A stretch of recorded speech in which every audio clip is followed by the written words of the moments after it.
Hey, welcome back, I'm Lei. I've never done this before, but I should have done it probably a little bit earlier when I crossed 10,000, 20,000 subscribers. I could have done a Q&A video, a thank you video at that time. I didn't. There is actually a reason for it, because I just didn't think, I can commit to doing this. But with 100 videos on this channel, I know by now that I am going to commit uploading videos on YouTube, commit working on creating better content on this channel. So that's why I'm making this video.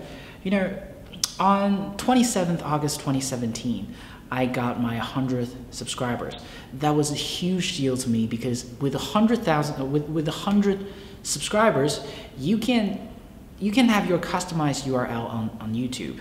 And I immediately signed up for Curious Elephant, youtube.com/CuriousElephant, and I was so happy at that time. But fast forward to now, about I think exactly 8 months later, I have like 55,000 of you guys really watching my content, caring about what I have to say.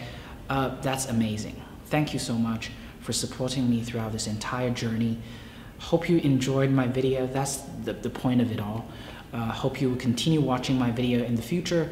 And my promise to all of you guys is that I'm gonna commit to making better content. Yeah, that's it. Thank you so much for watching. I'll catch you guys in the next video.